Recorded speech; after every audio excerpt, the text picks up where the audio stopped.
Hi, everybody. Today, where our giggle box is turned over today. We don't know why. It just is. It usually is. But today we are going to go. We're going to take Mel, my friend, and I'm taking Mel and Jana to this. It's called Crowbar, I think, Saloon. It's in Shoshone, California. Sammy, you get to go too. No worries, baby girl. I promise. You get to go. Shoshone. And don't you have a story about that? I do. It's called, it's a short story I wrote for Meanderings magazine, and it's in the Meanderings book now. And you can find that on my website. Maybe when we're there in the bar, I'll read the excerpt that I set there. Cool. But I hope you guys aren't disappointed. It's one of my favorite places, but y'all may get there and go, what the hey? Hey, it's someplace to go today to eat. That's it. Here comes Mel. Woohoo! Hi, everybody. We're just driving down the road, and we've still got probably 40 miles to go where we're going to be. But look, this is exactly what Fiona looked like. She was a Ford Fat Body Brom. Now, Fiona, my first RV, she was in much better shape on her paint job and everything than this rig appears to be. And it's just sitting here on the side of the road in a lot with a whole bunch of antique cars. And I just had to pull over. This is only the third one I've ever seen. Mine and one in New Mexico one time, and now this one in Nevada. How odd is that? Wow.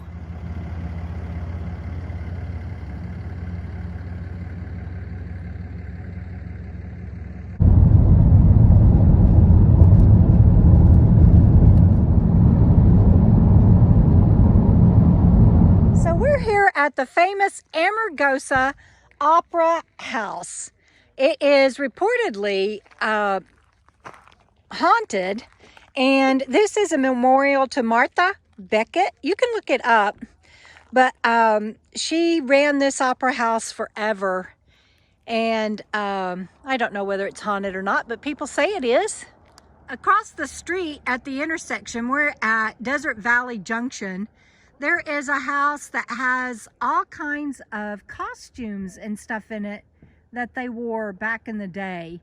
I'm not going to cross over there because the highway is actually quite busy, even though right now there's nobody here except us, kind of. And here's a plaque about Death Valley Junction. I'll let you guys hit pause if you want to and read all about it.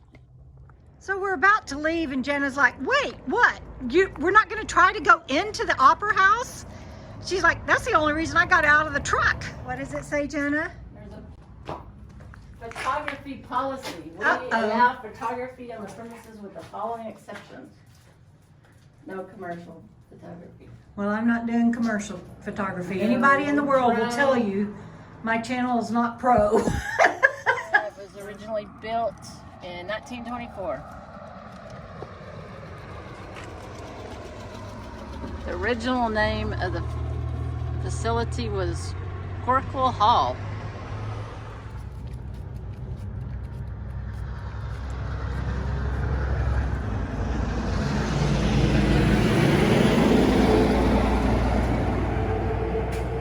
So Lisa at the RV park office was telling us about this cemetery built on the side of the road and on the side of the hill.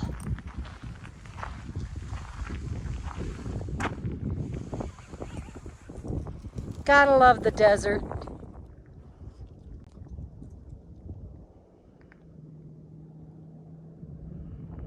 So this says Dublin Gulch. During the 1920s, miners carved dwelling in this caliche clay embankment. The name Dublin Gulch may have come from an area of the same name in Butte, Montana, where one resident, Joe Vollmer, once lived. Some caves have split levels, stovepipes, and even garages. Whoa. Okay, kids, so can y'all see this area? I'm going to zoom in. Sorry about the bad photography, but look at that, you guys. There's actually people walking around up there, so we might go. Not sure yet. Here's some more old graves. The one in the back there says 1902. Have no idea about the one in the fence. What an amazing area.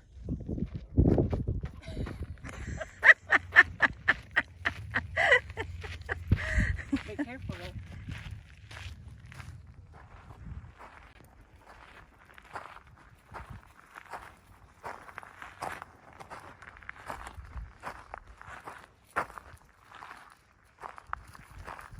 No walking on your hands, Bandit. Foot traffic only. Come on. Look at all the cans, you guys.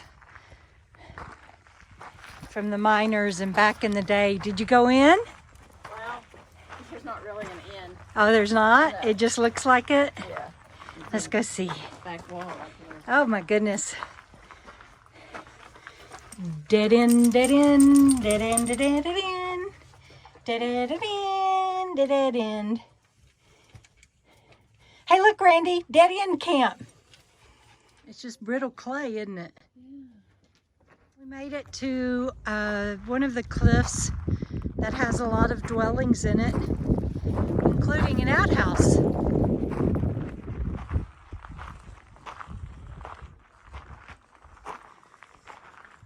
You see, the Smiths are on the left. The Jones are over here on the right. Let's go visit them. Knock, knock. Anybody home?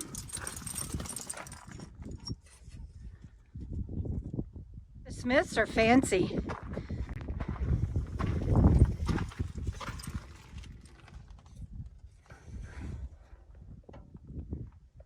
And to the left of the Smiths, we have this home that looks like it actually has a hallway connecting the other one down even further. Whoever lived here even put in a paved patio, probably had that for a lamp at night. And I don't know if we can get in between the wires here to see in here or not. Let me see what I can do for you. There we go. Wow. Pretty amazing. Thank you, Lisa, at the RV park for telling us about this place. And then we're gonna go down the hill to the last one, and they fortified it with some extra rocks. People have cut the screen. It'll make looking in here easier. But yeah, see how they had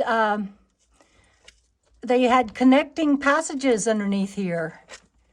So totally crazy. It's a pretty warm day today. It's been cold. But today it is probably in the upper 70s, and it is such a difference over here among this clay cliff and the dwellings. It's so much cooler. So leave it to our pioneers to be brilliant. Jana, did you go to the outhouse? I did. I don't know if you guys have seen my video or not, where I actually grew up in Arkansas with an outhouse. And I showed you my 3-room schoolhouse, and anyway, outhouses ain't nothing new to me. And for those of you who have never seen an outhouse up close and personal, the door opens, but I thought I'd just give you an easier view. This one's quite swanky because it even has a wooden toilet seat. Most of them are just a hole like that. Okay, now we're going across the street to eat at the Crowbar Saloon, which is our original goal, but when we stopped at Death Valley Junction and looked up the directions, it said that it was closed on Monday and Tuesday. So I was so bummed, but we went ahead and came here, and I'm glad we did because it's actually open. So Jana was thinking that might have been a church or a schoolhouse. Looks like maybe there was a bell in there. And then we're going... Sheriff's? Now it's a sheriff. Oh, wow. Inyo County Sheriff Substation. Cool beans.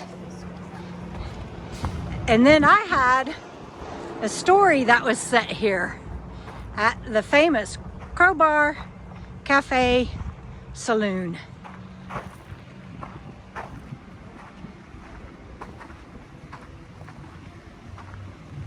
everybody. So I'm going to read you an excerpt from the short story that was set here at the Crowbar. It is actually in Meanderings magazine, and my 6 short stories from the first 6 editions of Meanderings magazine is actually in a book now, and you can get all 6 of my books on my website, DeborahDickinson.com. They're on Amazon in paperback and Kindle, and my last book is also in hardcover. But let me read you this. It is from the story. Sorry about all the traffic noise. It's from the story. It's all in the name. And I just lost my spot. Okay, here we go. When she got to the Crowbar Cafe and Saloon, she wasn't surprised that there were only a few people inside. Shoshone, California never got much traffic except for tourists, and with everything just now opening, it had been a long time since traffic flooded the streets. America had closed down completely during the pandemic. She had worried about her friends in this historic place, but Jeff and Gina had made it through, and she couldn't wait to see them and tell them. If you want to know what she was going to tell them, you have to get the book. They have a nice little stage area where they have live music sometimes.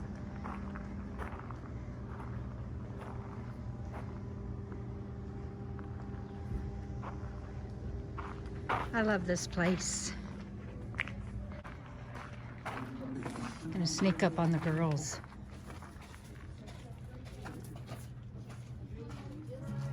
All right, everybody, I hope you enjoyed our day out. And I just want to tell my wonderful viewers, thank you for all of the love that you sent for Alaska Jim and for Mel. This was her first outing in a long time, and I just consider it a privilege to be able to be with her, and we both just wanted to say thank you, and we love you, and keep on keeping on. We'll see you down the road.